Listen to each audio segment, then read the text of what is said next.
ولا نجاة ولا فلاح ولا سعادة دائمة أبدية لا كدر فيها إلا الاعتصام بكتاب ربكم وسنة نبيكم محمد صلى الله عليه وسلم. بسم الله الرحمن الرحيم. الحمد لله رب العالمين والعاقبة للمتقين، وأشهد أن لا إله إلا الله ولي الصالحين، وأشهد أن محمدا عبده ورسوله صلى الله عليه وعلى آله وصحبه أجمعين.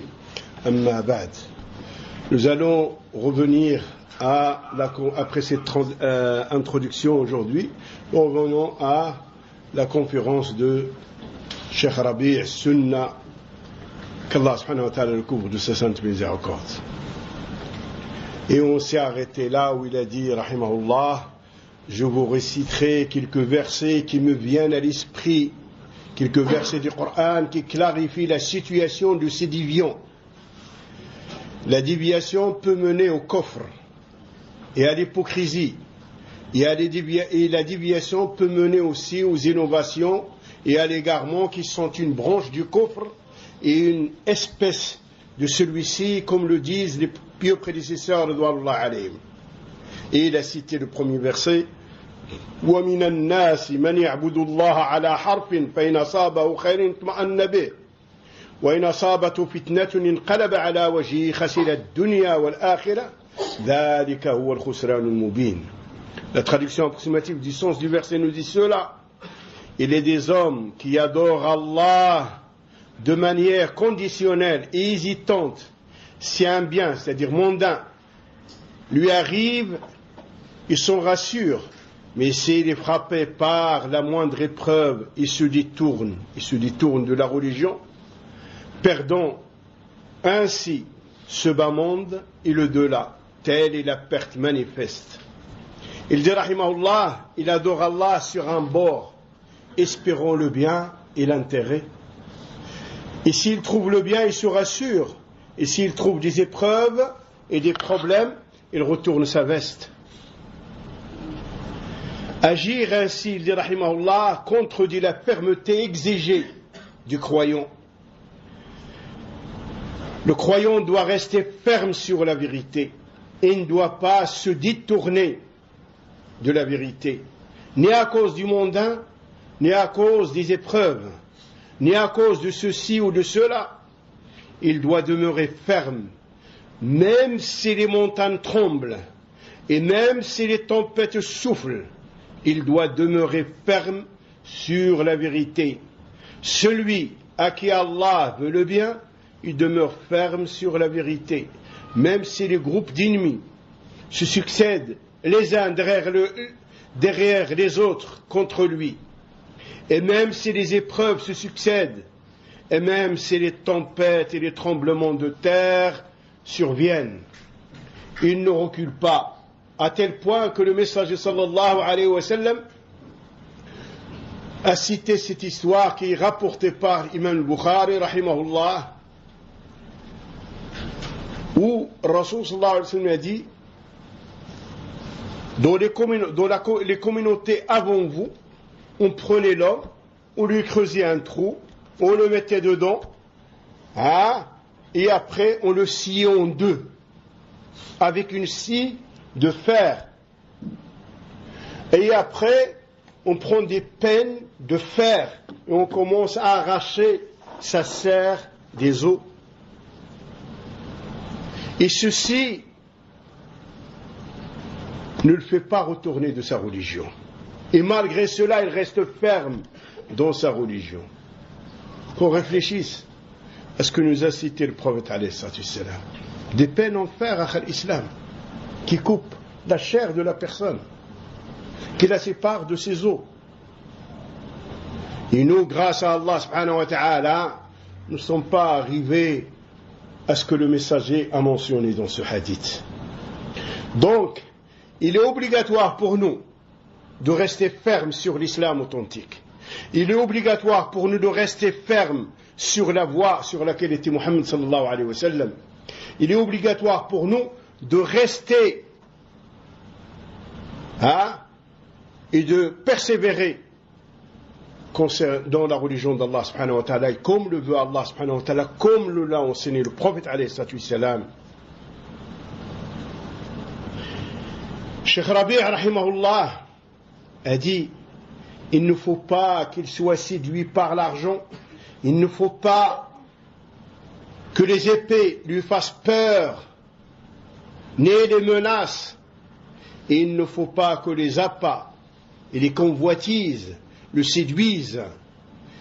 Il met le monde sous ses pieds, et il met toutes les épreuves sous ses pieds. Et il a cité un vers de poésie où il dit Hal anta illa usbu'un damiyat wa fi sabilillahi ma laqiyat. Tu n'es qu'un doigt qui a été blessé, qui saigne sur le chemin d'Allah. Hein? Il dit rahimahullah, tout ce qu'il rencontre comme mal, il croit qu'Allah subhanahu wa ta'ala l'aime. Si Allah aime un peuple, il les éprouve. Et celui qui est satisfait, comme il est relaté dans le hadith, aura la satisfaction d'Allah. Et celui qui est mécontent et qui se lamente, il n'aura pas la satisfaction d'Allah. Et il a dit, rahimahullah, il ne doit pas s'exposer au mécontentement d'Allah. Il doit s'efforcer à plaire à Allah subhanahu wa ta'ala et à acquérir la satisfaction d'Allah subhanahu wa ta'ala. Quant à celui qui adore Allah sur un bord, il ne veut que la sécurité, la grâce, le confort, le calme, les baisers de main et de tête. Et si les visages se détournent de lui, et si le monde se détourne de lui, il court après et dévie à cause de cela. Et il dit, rahimahullah, l'homme peut dévier, comme je l'ai dit, vers le kufr, l'hypocrisie, la zendaqa. Il peut dévier vers les innovations et les égarements. Et il dit, rahimahullah, nous n'acquisons pas tous les gens du kufr, mais c'est l'état des déviants. Il dit, nous avons vu beaucoup de jeunes salafis déviés à cause des doutes et des ambiguïtés, car ils se sont ils se sont positionnés comme récepteurs d'ambiguïté, qui se déversent sur eux, et ils vacillent, ils s'agitent, puis les gens de l'égarement leur donnent de l'argent, et ils dévient, qu'Allah nous en préserve, car ils adoraient Allah sur un bord, et attendaient que le mondain vienne à eux, et attendaient de l'argent, et voici que l'argent est chez les autres, et l'argent n'est pas chez les salafis.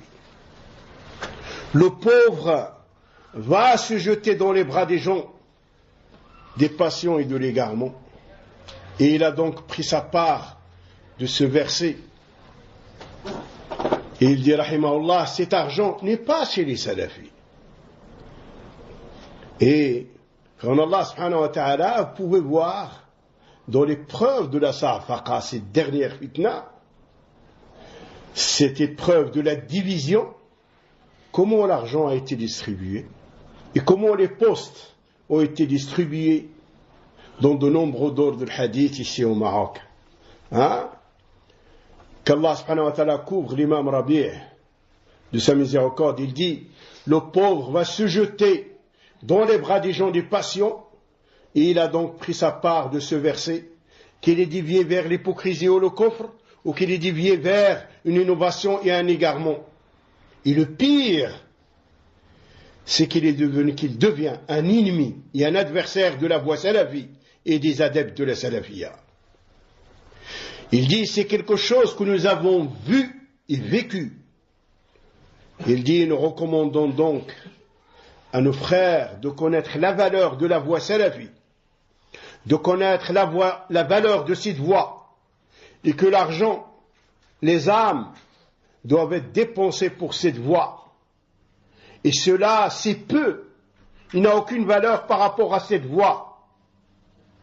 Il a cité le verset, إن الله اشترى من المؤمنين أنفسهم وأموالهم بأن لهم الجنة. La traduction approximative du sens du verset nous dit Allah a acheté des croyants leur personne et leurs biens en échange du paradis. Et il a dit rahimahullah, et cette patience est le plus haut degré du combat sur le sentier d'Allah, et cette fermeté sur la voie est le plus haut degré des passions.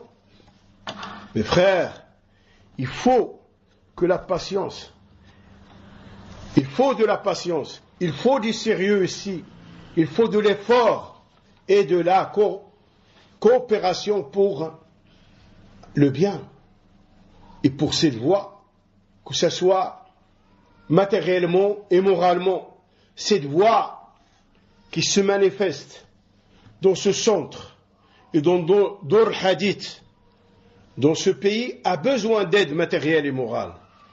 Nous devons accomplir notre devoir. Qui le fera sinon on ne le fait pas?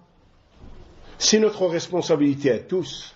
Et non pas la responsabilité de 4 personnes, ou de 3 personnes, ou même de 10 personnes. Il faut donc faire cela et s'acquitter de notre devoir autant que possible. Chacun de nous selon ses capacités. Il faut faire des invocations.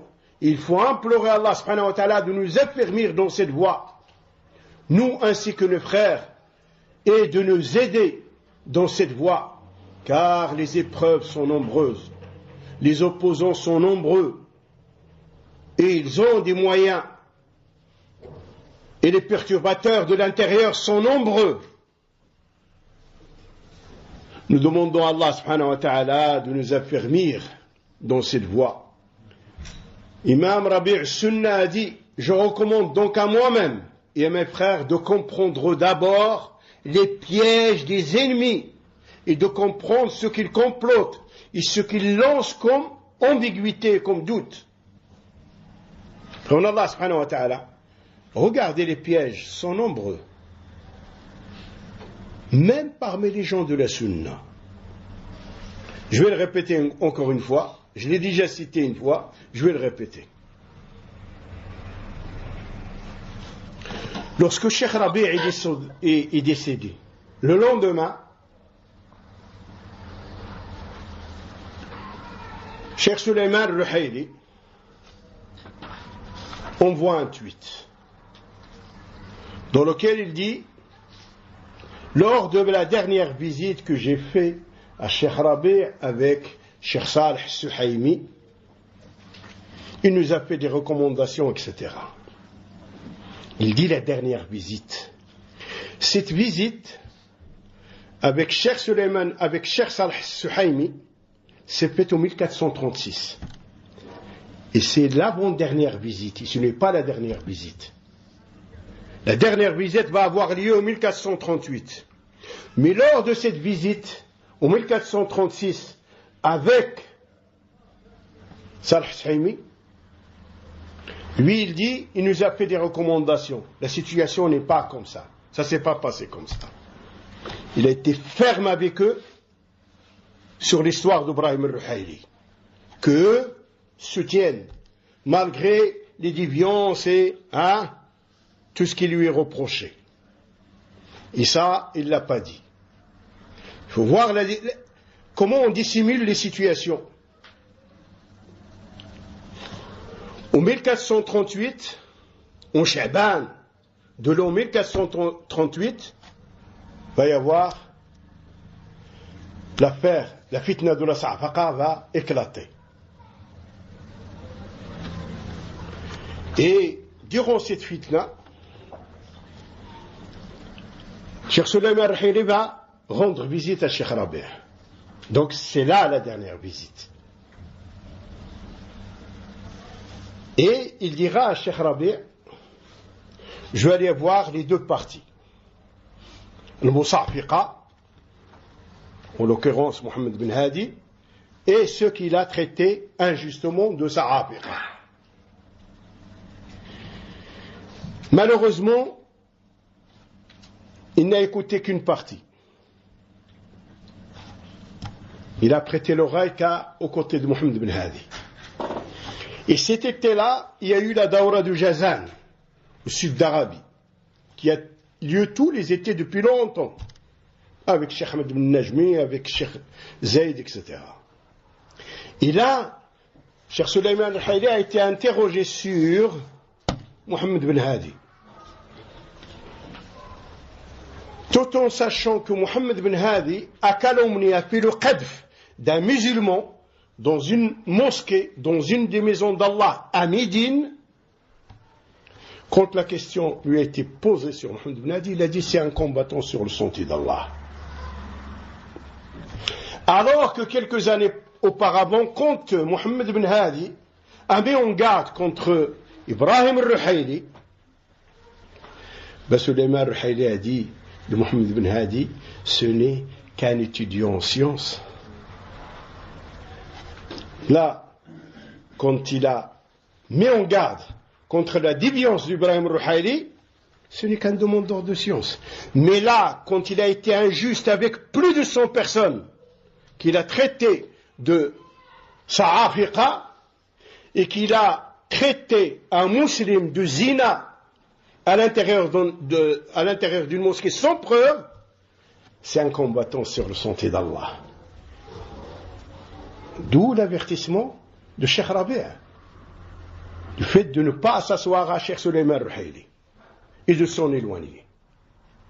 Et l'avertissement, ce n'est pas, il n'a pas rendu innovateur, mais cet avertissement, c'est pour que ceux qui s'installent auprès de lui ne gobent pas à ses ambiguïtés, et pour qu'ils puissent réfléchir et revenir vers la voie et réfléchir à la situation. Hein? Et quand Cheikh Rabi' est décédé, il y a eu une visite. Je vous rappelle tout ça, je l'ai déjà dit une fois, mais je vais le rappeler parce que les ambiguïtés sont nombreuses. Hein?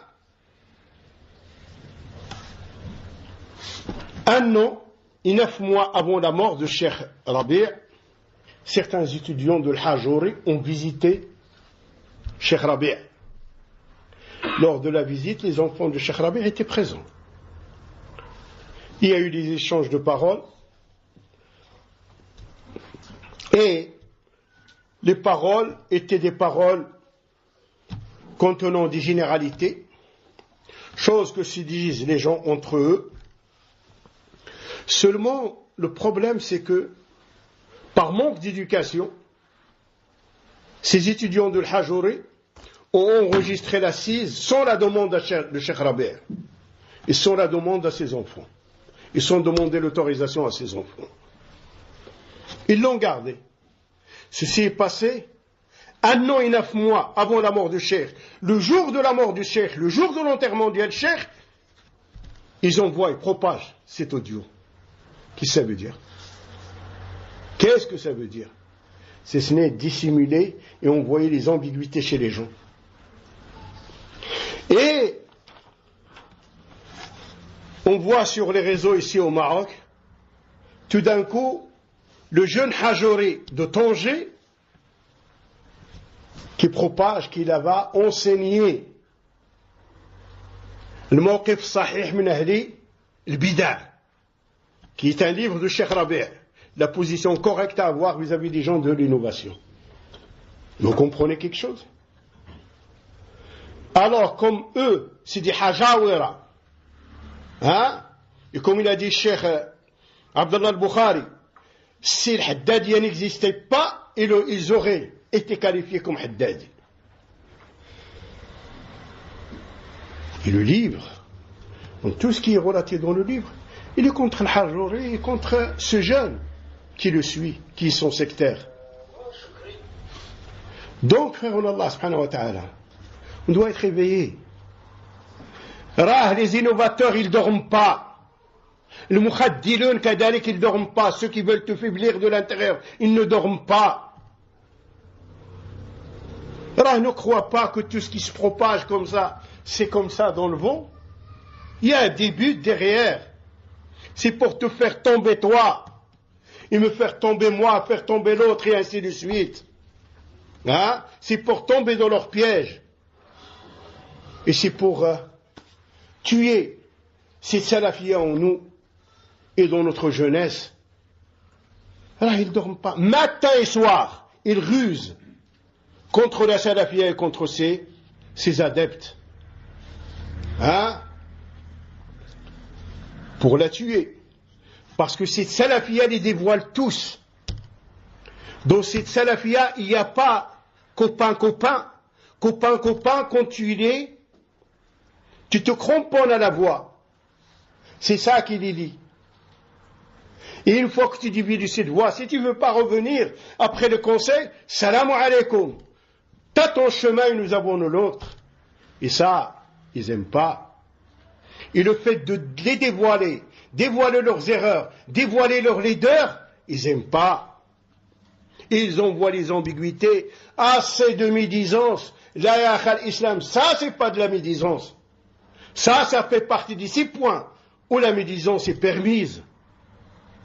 Et c'est ce que appliquent les savants de la sunna depuis l'aube de l'islam jusqu'à nos jours. Cela a été appliqué par les nobles compagnons d'Allah alayhim à dévoiler les déviants. Radiyallahu anhum wa ardahum. Et tu vois d'autres. Voilà pourquoi j'ai quitté le Madkhaliya. C'est quoi le Madkhaliya pour toi? Qu'est-ce que ça veut dire? Le Madkhaliya n'existe pas. Il n'existe que dans ton esprit à toi. Il n'existe que de ton esprit. C'est quoi ce parti, le Madkhaliya? Qui a fondé ce parti? Mais tous ces termes, Jamia, Madkhaliya, c'est pour t'envoyer dans la gueule des loups à l'islam. Al-Madkhaliya, Cheikh Rabi' était sur la voie des pieux prédécesseurs d'Allah. Avec ceci est attesté par l'imam Ibn Baz, par l'imam Al-Albani, par l'imam Al-Fawzan, par Al-Luhaydan, par Cheikh Al-Uthaymin, par Cheikh Muqbil, par les savants d'Inde du hadith. Et il n'existe pas quelque chose qui s'appelle le Madkhaliya ou le Jamia. Ceci est un terme, est une ambiguïté quand on voit. Et les salafis aiment Cheikh Rabi' pour l'amour qu'il porte à la sunna et pour la défense qu'il fait pour le livre d'Allah et la religion d'Allah et le messager d'Allah et les nobles compagnons et la voie sur laquelle était Muhammad sallallahu alayhi wa sallam, ses nobles compagnons. Ils ne le vénèrent pas. Ils le suivent dans les preuves qu'il utilise. Pour réfuter tout cela, il faut se détromper à l'islam. Et ne crois pas que tous ces termes-là sont là pour rien. C'est du mensonge. Et la règle sioniste dit, on voit le mensonge. Il continue à l'envoyer, il n'arrête pas de l'envoyer, et il deviendra une réalité. Et tu vois plein de gens dans la rue. Le Madakhila, il ne sait même pas ce que c'est. Il ne sait même pas ce que c'est. Le Madakhila, le Madkhaliya, il ne sait même pas ce que c'est. Il ne sait pas de quoi il parle. Et c'est le but. Garde-toi à l'islam. Ne fais pas attention à ces titres. Ne fais pas attention à ces termes que ces déviants utilisent.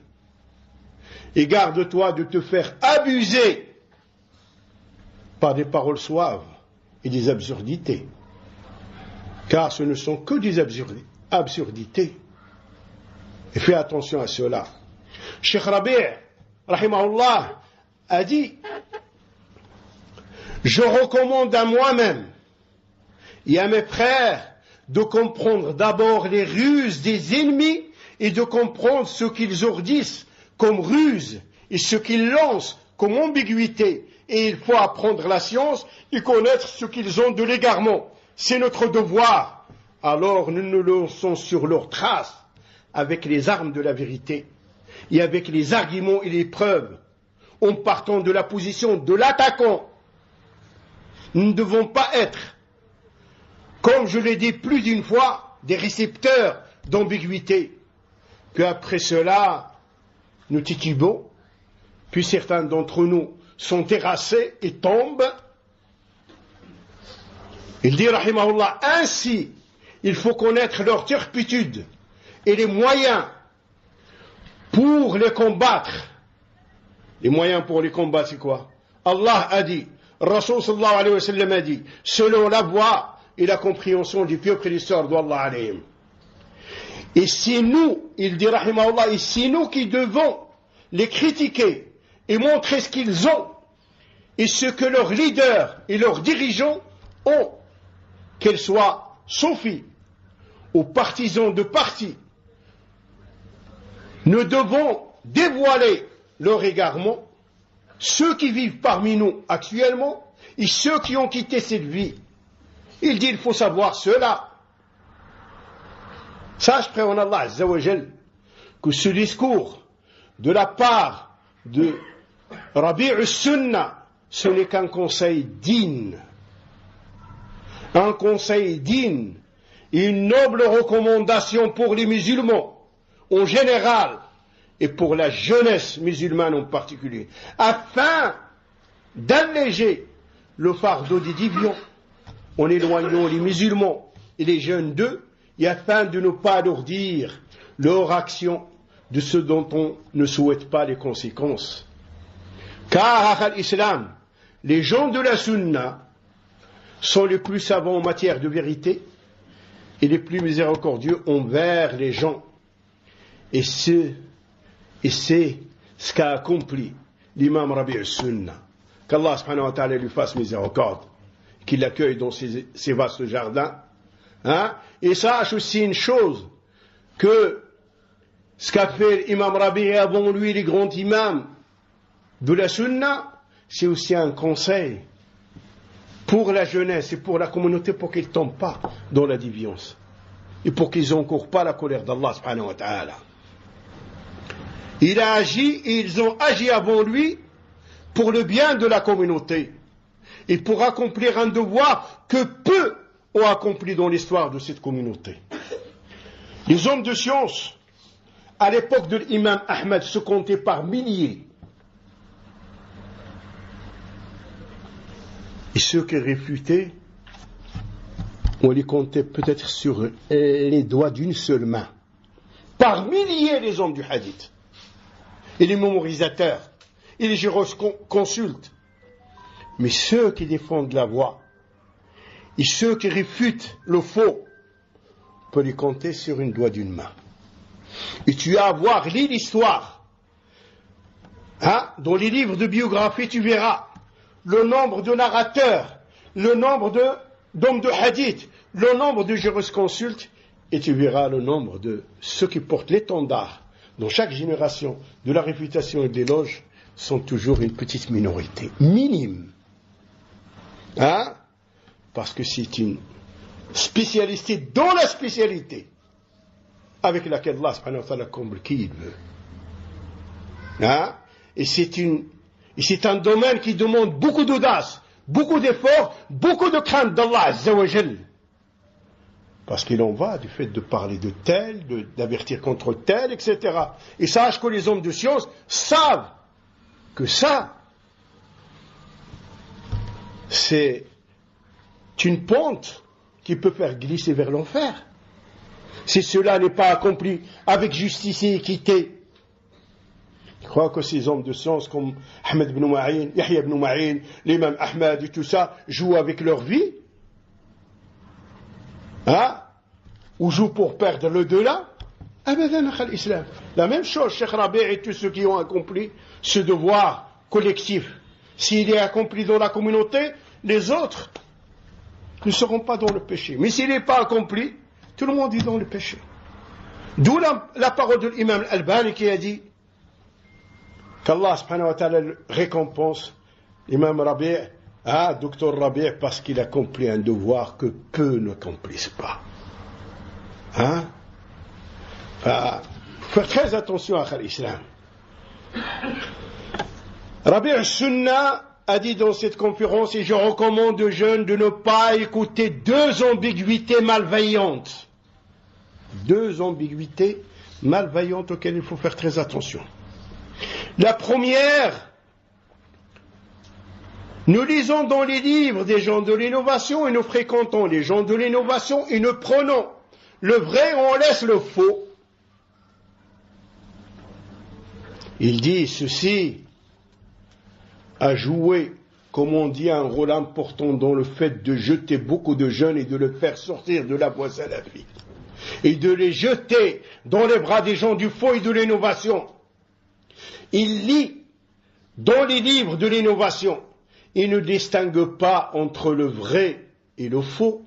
Il voit le vrai comme faux et le faux comme vrai, tout à l'envers. Et il s'égare.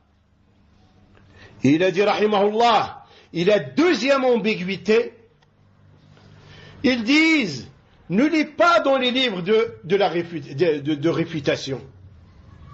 Il dit, rahimahullah, cela signifie que nous lisons les livres de l'innovation et les livres d'attaque et de critique contre la voie salafie et les salafis, et nous écoutons les cassettes, et nous écoutons les radios, les médias et les rumeurs, et nous devenons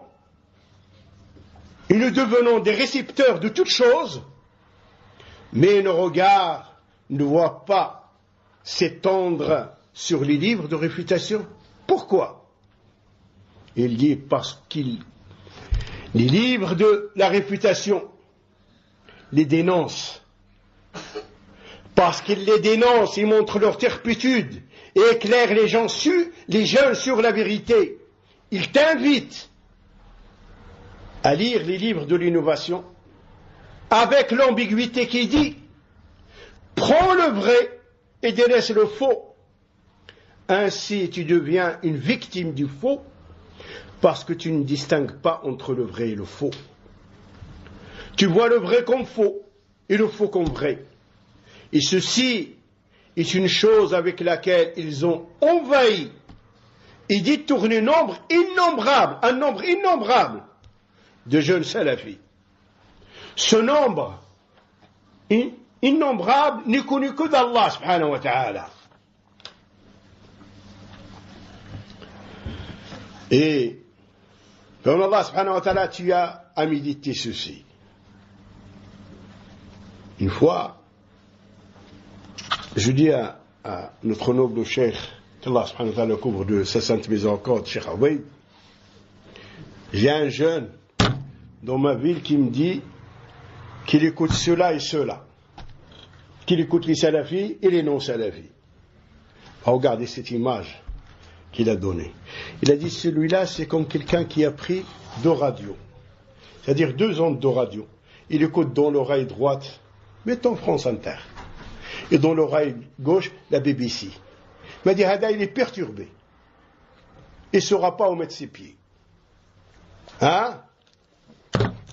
La même chose. C'est une image claire pour comprendre la situation. Hein? Notre cœur, ce qui va rentrer dans notre cœur doit être pur. Il doit savoir qu'est-ce qu'on va rentrer dans notre cœur. Qu'est-ce qui va s'ancrer dans notre esprit.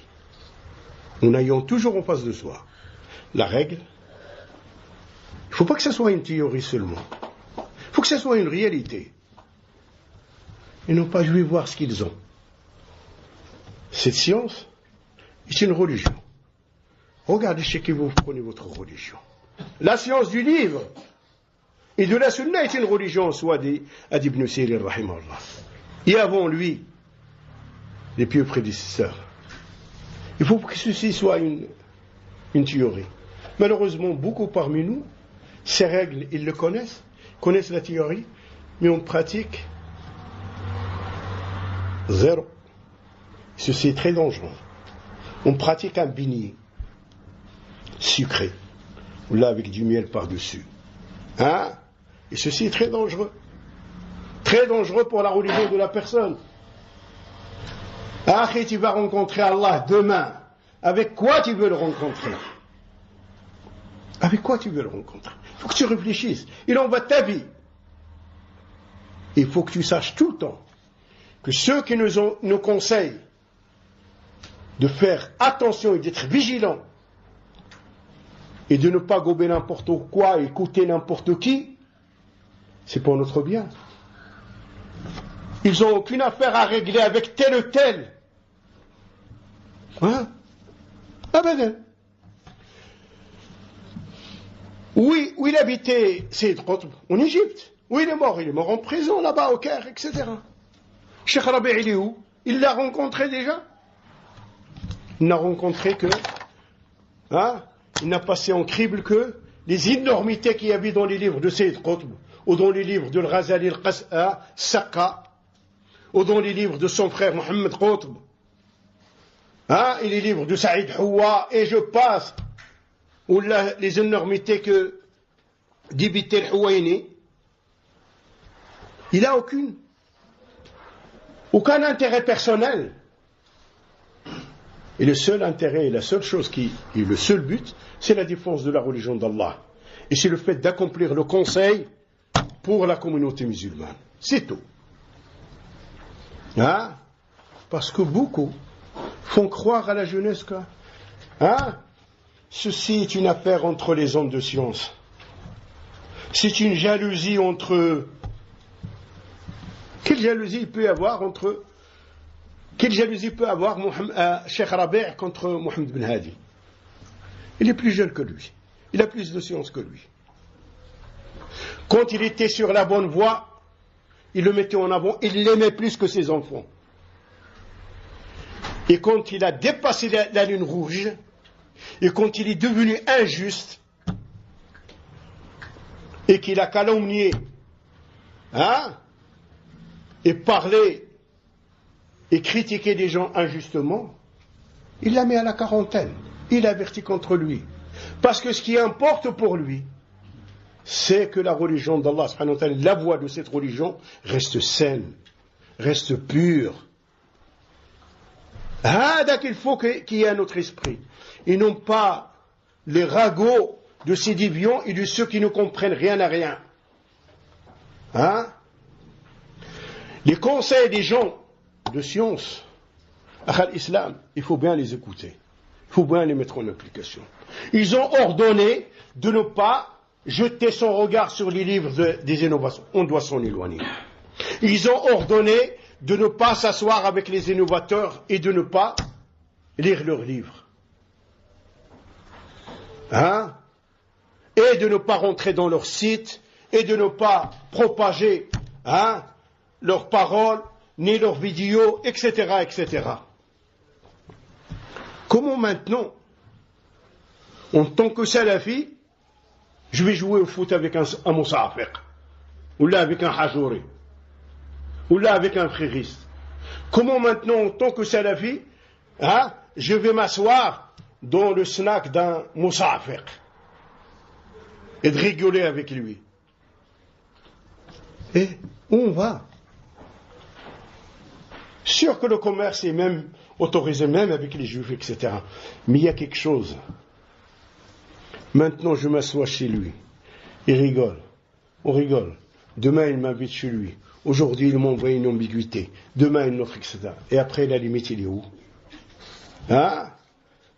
L'islam, quand les hommes de science nous avertissent contre quelque chose, c'est pour se préserver et pour rentrer dans une citadelle de protection. Et pour que le cœur soit un miroir de glace dans lequel les choses reflètent, il le faut y renvoyer. Et non pas une éponge qui absorbe tout. Et malheureusement, beaucoup de nous, beaucoup parmi nos jeunes, leurs cœurs sont une éponge. Au point qu'ils viennent te voir. J'ai des doutes, je ne sais plus où je suis. Et quand tu cherches avec lui, tu parles avec lui, tu vois, ben il n'arrête pas. Un jour il a écouté Hada Abu Hidayfa de Brest, un jour il a écouté tel de un jour il a écouté tel un jour il est rentré dans ce site, un autre dans l'autre, etc. Et ben, oh, tu veux aller où avec ça? C'est normal que tu aies des doutes. C'est normal que tu as avalé des vipères à cornes, t'arrives pas à les digérer ni à les rejeter. C'est tout à fait normal. Tu as transgressé. Et tu n'as pas fait attention aux conseils que les hommes de science t'ont prodigués. Alors tu payes les conséquences. Et les conséquences, c'est quoi? C'est ce trouble dans l'esprit. C'est ces ambiguïtés, ces hésitations dans les situations.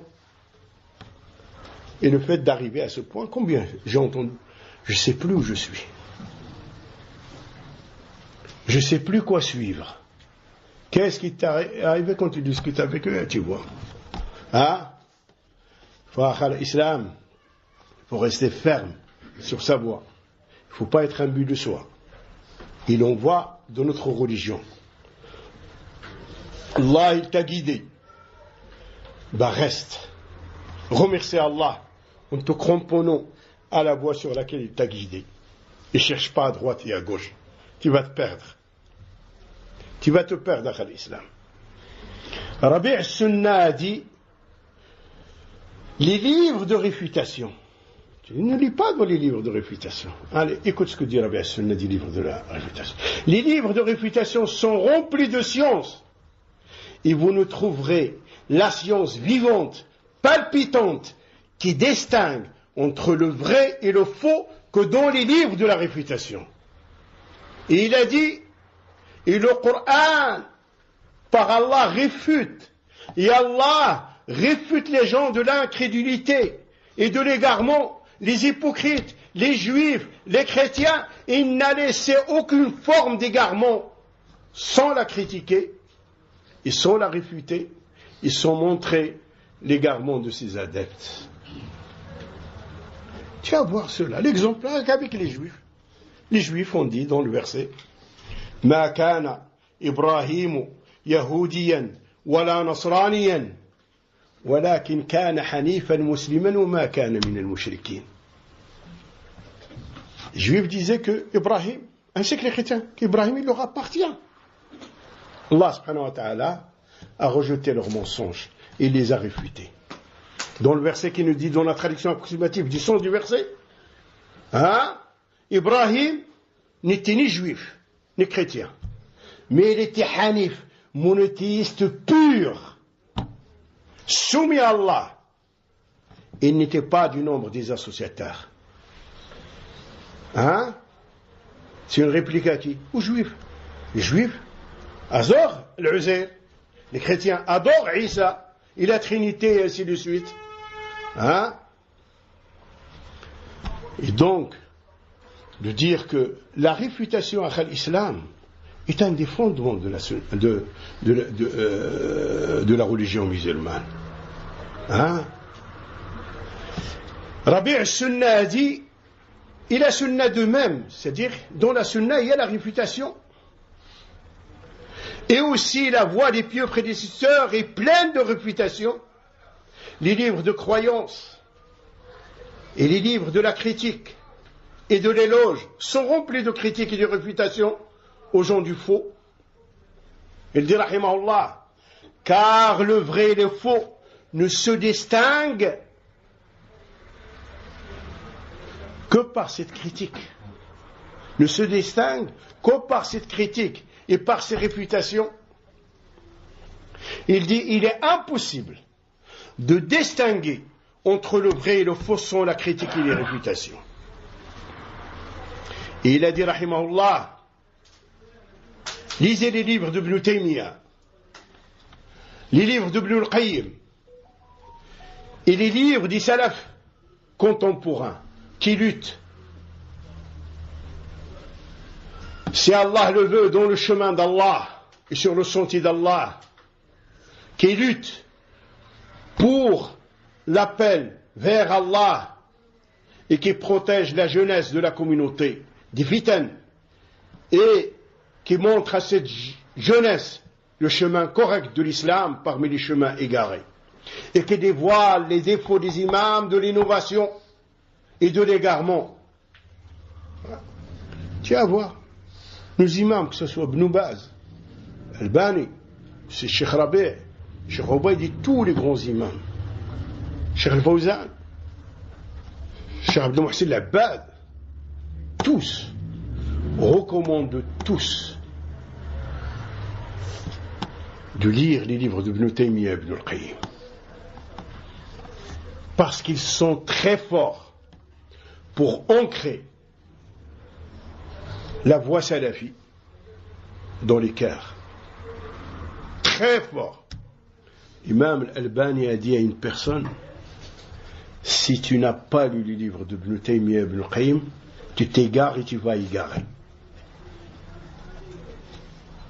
Hein? Et ceci, on l'a entendu de beaucoup d'hommes de science. Qu'Allah subhanahu wa ta'ala leur fasse miséricorde. Hein? Les réfutations à l'islam sont dans le Coran. Ils sont aussi dans la sunna du prophète alayhi salatu wassalam. Écoute le prophète alayhi salatu wassalam quand une femme est venue demander conseil. Muawiya m'a demandé au mariage. Et Abu Jahm m'a demandé au mariage. Les deux. Je fais quoi, ya Rasulallah? Muawiya et Abu Jahm sont des nobles compagnons. Ils ont une hasana qui n'a pas d'égal, que personne ne peut avoir maintenant. Khlas, la compagnie de Muhammad sallallahu alayhi wa sallam. Et le Rasul sallallahu alayhi wa sallam a dit à cette femme, Muawiya est fauché. Et Abu Jahm ne baisse pas le bâton de ses épaules. Ça veut dire soit il est tout le temps en voyage, en caravane commerciale, soit il frappe les femmes. L'un des deux. Mais ce sont des nobles compagnons qui ont une vertu et des mérites que personne n'aura après eux. Hein? Et malgré cela, regarde. Parce que la situation, c'est une situation de conseil. D'où l'importance. Tu vois ton frère salafi. Voilà. Mais il a des défauts. Et l'autre frère salafi vient te voir et te dit, il est venu de nous demander ma sœur au mariage. Tu fais quoi? Si tu ne dévoiles pas ce défaut à ton frère, tu l'as trahi. Tu es obligé. Tu dois remplir ton devoir. Ton copain salafi n'est pas mieux que Muawiya. Il n'est pas mieux qu'Abu Jahm. Hein? Faut qu'on fasse très attention. Hein? Alors, l'équité est demandée. C'est pas parce que on se connaît depuis belle lurette, on était dans le passé dans la désobéissance, on a joué au foot, on a fait ensemble, et après on a retrouvé la voie ensemble par la grâce d'Allah subhanahu wa ta'ala, que après le frère vient me demander est-ce que je peux marier ma fille à ton copain tel, que je dois fermer les yeux. Abadan. Il vient te demander conseil il veut s'associer avec lui dans le commerce. Tu sais qu'il est pas très clair au niveau du commerce. Tu dis, tu dois remplir ton devoir. Hein? Alors la situation, parce que la trahison est un péché qui est douloureux. Le jour où on va retrouver Allah subhanahu wa ta'ala. Et tu vas voir comment les nobles compagnons qu'Allah subhanahu wa ta'ala a fait qu'ils soient notre modèle et qui étaient sur la voie de Muhammad alayhi salam et qui ont propagé sa voie à travers le monde. Abdullah ibn Omar, quand les Irakiens sont venus le voir, il a interrogé sur ceux qui nient le destin et qui disent que Allah subhanahu wa ta'ala ne sait pas ce qui se passe, ce qui arrive, jusqu'à ce qu'il arrive. Il leur a dit quoi?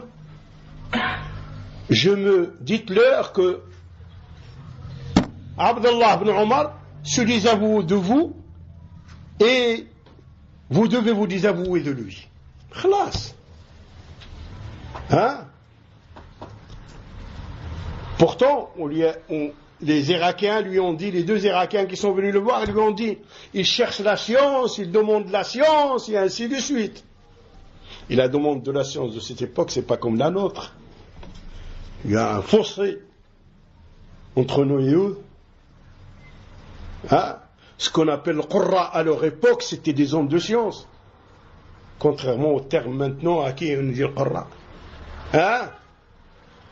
Et Omar ibn Khattab radiyallahu anhu warda, Quand la lettre lui est arrivée concernant Sabir, qu'est-ce qu'il lui a fait? Du coup, quand il l'a renvoyé en Irak, il a demandé à l'émir de l'Irak de le mettre à la quarantaine, que personne ne lui parle. Et pendant 2 ans, il est resté seul, comme un chameau qui a la gale, tout seul, personne ne lui parle. Hein? Jusqu'à ce que cet homme soit guéri. Et tu vas voir cela dans nos contemporains. Ibn Baz, rahimahullah, dans un livre, dans un recueil qui a été compilé il y a quelques années, qui relate certains efforts de réfutation qu'avait fait Imam Ibn Baz. Il y a maintenant un grand recueil dont le titre La méthodologie de l'imam Ibn Baz concernant la réfutation des divergents avec la sunna. Un énorme volume. L'imam al-Fawzan, pourquoi on ne coupe pas? Les réfutations, c'est le domaine de Cheikh Rabi'. Abadan. 6 livres, moi j'ai en ma possession, de l'imam al-Fawzan, dans lequel il réfute des journalistes et des écrivains. 6, des petits volumes. Et son livre où il réfute al-Bouti, qui prétend, qui restreint la salafia à l'époque des compagnons et à l'époque de leurs successeurs et des successeurs de leurs successeurs. Ça, c'est la période de la salafia. C'est la restriction qu'on fait le Bouti. Il lui a répliqué dans un livre. Go pas n'importe quoi à l'islam. Les répliques font partie de cette religion. Notre noble cheikh, rahimahullah, Cheikh Rabi', a dit qu'Allah subhanahu wa ta'ala, le cours de sa sainte miséricorde, sachez et comprenez ce qu'ils veulent par la guerre contre les livres de la réfutation. Sachez et comprenez ce qu'ils veulent par la guerre contre les livres de réfutation. Et il dit, cherchez la science et faites des efforts dans la recherche de la science et retroussez vos manches dans la recherche de la science. Et parmi ceux qui vous aident et qui vous aidera à comprendre la science correctement, les livres de la réfutation, car ils sont une partie très importante dans la recherche de la science. Et il dit, rahimahullah, et celui qui ne connaît pas les livres de réfutation, même s'il a mémorisé beaucoup de sciences, ce qu'il a mémorisé, alors qu'Allah vous bénisse, malgré ce qu'il a mémorisé, il est dans une position vacillante. Il dit, nous avons vu beaucoup de ceux qui savent, qui tombent dans l'égarement. La liste est longue.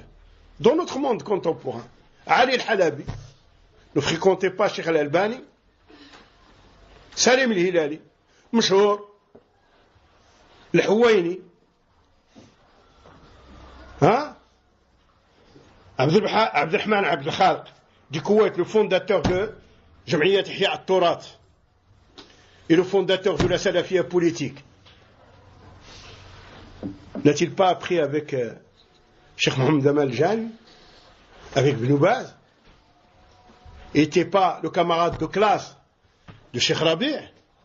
N'ont-ils pas fait ensemble une da'wa en Afrique avec Hassan al-Banna, rahimahullah, le Marzouqi? Et pourtant, et il dit, rahimahullah, et celui qui ne connaît pas les livres de réfutation, même s'il a mémorisé beaucoup de sciences, avec ce qu'il a mémorisé, il sera dans une position et dans une situation vacillante. Et il dit, nous avons vu beaucoup de ceux qui savent et qui sont tombés dans l'égarement. Et il dit, rahimahullah, il n'oublie pas l'histoire de Abd al-Razzaq. Abd al-Razzaq, et qui c'est Abd al-Razzaq dans la science? Musannaf l'imam Abd al-Razzaq te relate même les actes des nobles compagnons et leurs paroles. Hein? Et il dit, n'oublie pas l'histoire de l'imam Abd al-Razzaq, il n'oublie pas l'histoire du Bayhaqi, il n'oublie pas l'histoire d'Abu Dharr al-Harawi. Ils sont parmi les hommes de science qui avaient beaucoup de science. Abu Dharr a eu un bon soupçon sur un des imams de l'Ash'ariya, et il est tombé dans l'Ash'ariya, et il est devenu un grand défenseur de l'Ash'ariya. Et c'est par lui, par son biais, que l'Ash'ariya est rentré dans ce pays. Khawna Allah subhanahu wa ta'ala. Abd al-Razzaq, l'auteur d'Al Musannaf, qui est sur plus d'une trentaine de volumes, avec les hadiths, les athars d'Al Sahaba, et ainsi de suite.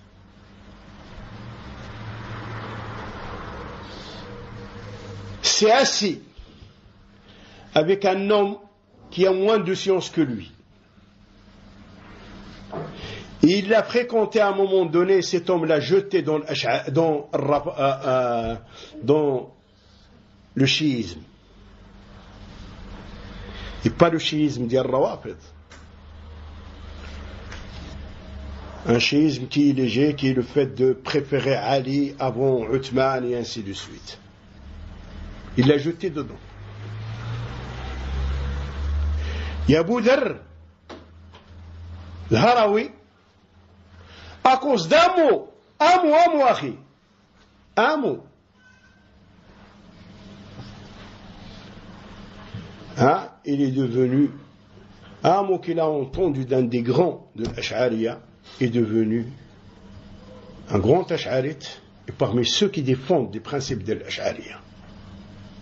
Le Bayhaqi a été trompé par l'un des imams des Ash'arites, et il est tombé dans l'égarement aussi. Et d'autres, et d'autres.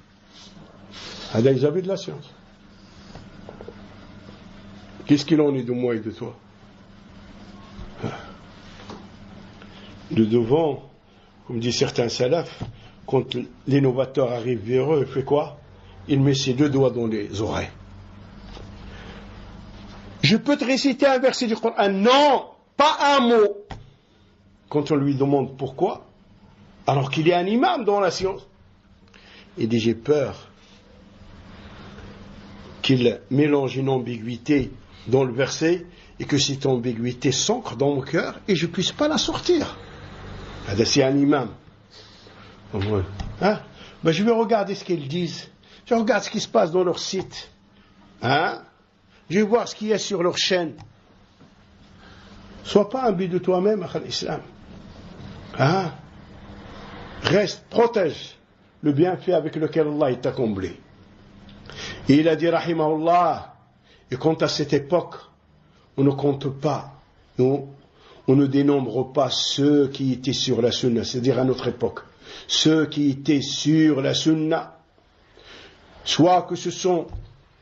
soit ils étaient des savants ou des étudiants en sciences et qui ont dévié à cause des ambiguïtés et des méthodes et des stratagèmes que les ennemis déploient jusqu'à ce qu'ils les détournent de la voie juste d'Allah, et puis ils font d'eux des soldats pour combattre la voie salafi et ses adeptes. Nous avons vu clair. Une fois que le Halabi a délaissé la salafia, il a créé son site Kull Salafin, pour tous les salafis. Et pourtant, dans ce site, tout le monde rentre, sauf les salafis. Ça veut dire que le terme exact, le site est pour tous les divergents, à l'exception des salafis. Hein? Et il est devenu une arme contre les salafis. Le Ma'ribi, la même chose. Adnan Ar'ur avant eux, avec l'instauration de ces règles. On corrige et on ne détruit pas. C'est-à-dire qu'on ne doit pas réfuter, mais on corrige. Et tout ceci, toutes ces règles, la voie large d'Aboul Hassan, dire la voie large qui peut contenir les tablighs, les sorori, les takfiri, les hajawira, les, à l'exception des salafis, d'or. Hein?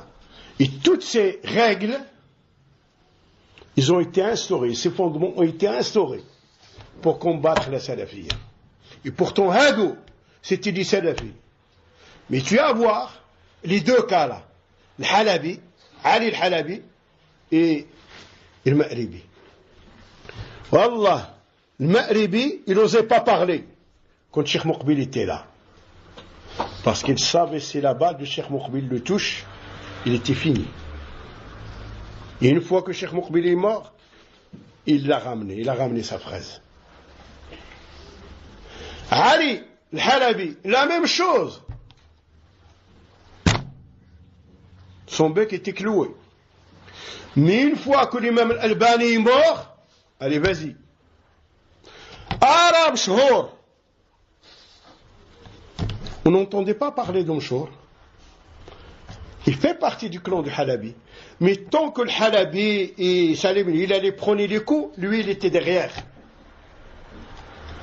Tant que cela se faisait fouetter par les réfutations du Cheikh Rabi', lui, il disait rien.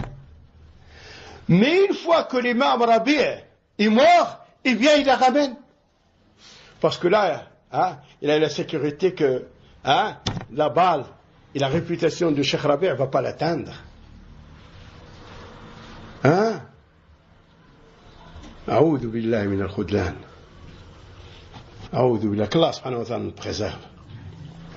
Et il a dit, rahimahullah, à la fin de cette conférence, je vous recommande la fermeté sur la voie et sur la vérité. Et je vous ai indiqué les causes de la déviation. Et j'ai énuméré pour vous certaines causes de la déviation. Comprenez-les. Comprenez-les aux frères. Et je vous encourage à la fermeté et à la recherche de la science. Avec sincérité pour Allah, le Seigneur de l'univers.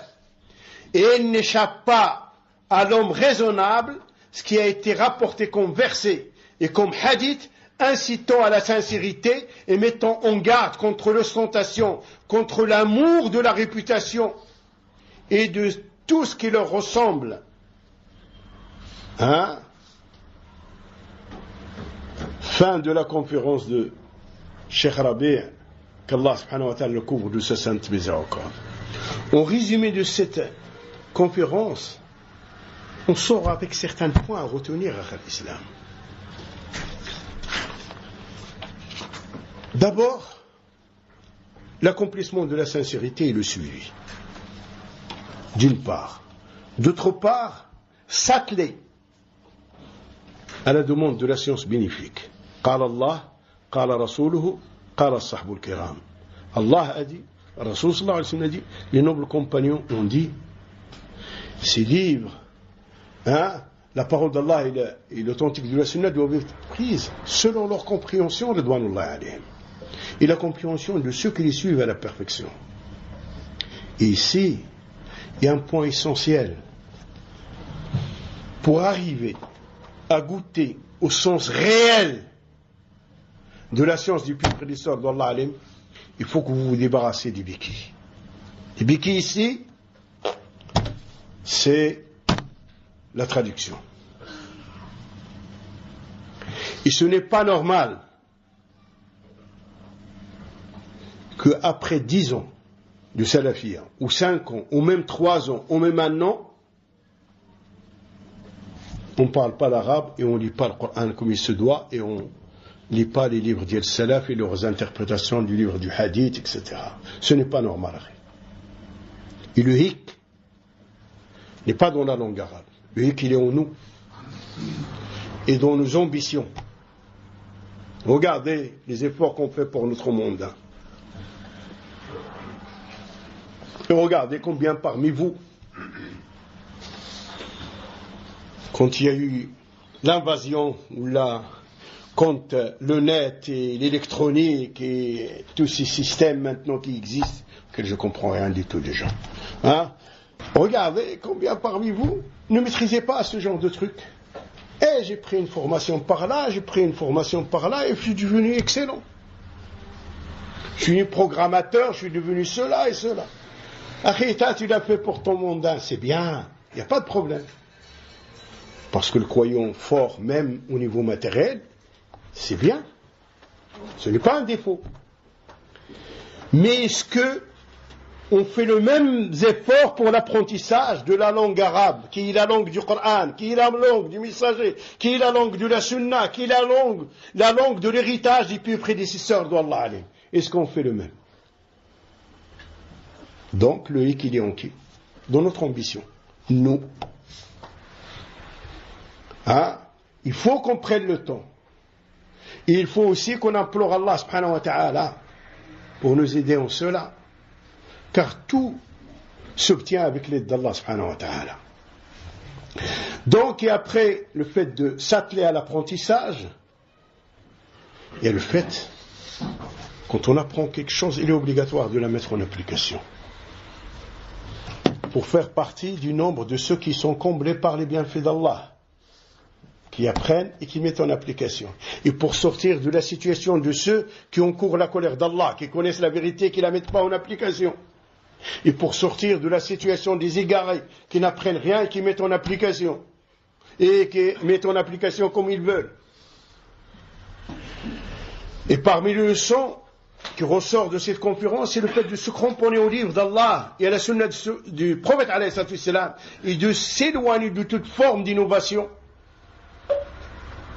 Et de prendre ce livre et cette sunna selon la voie et la compréhension du pieux prédécesseur d'Allah alayhi, et de ne pas émisser notre opinion dedans, ni l'opinion de qui que ce soit. Et parmi les leçons à retenir, c'est que nous devons rester liés et derrière les hommes de science de la voie salafi, pour que ça soit une aide pour nous, pour être protégés de la déviance, en mettant leurs orientations et leurs conseils et leurs recommandations. Et parmi les leçons qui ressortent de cette conférence, il faut s'éloigner de toute forme de parti et de tout, s'éloigner de ces tendances égarées et égareuses.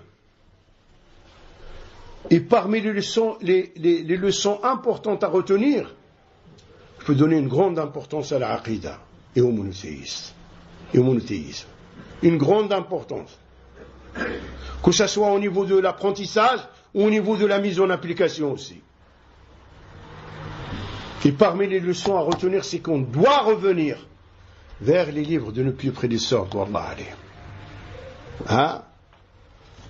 فنسأل الله العظيم رب العرش العظيم بأسمائه الحسنى وصفاته العلى أن يرحم مشايخنا وأن يرزقهم الفردوس الأعلى ونجعلنا وإياكم من الذين يستمعون القول فيتبعون أحسنه إنه ولي ذلك والقادر عليه. نسأله سبحانه وتعالى أن يديم علينا نعمة الأمن والاستقرار في هذا البلد تحت هذه الولاية ولاية محمد السادس حفظه الله ومتعه بالصحة والعافية، وأن يقر عينه بولي عهده المولى الحسن، وأن يجعله من الشباب الصالح المصلح.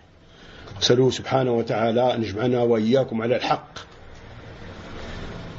وأن يجنبنا وإياكم الفتن ما ظهر منها وما بطن. وسبحانك اللهم وبحمدك أشهد أن لا إله إلا أنت استغفرك وأتوب إليك، وصل اللهم وسلم وبارك على محمد وعلى آله وصحبه أجمعين. بارك الله فيكم وأحسن الله إليكم، جزاكم الله خير. سعيد كل السعادة من سلك سبيل السلامة والنجاة والسعادة في الدنيا والآخرة.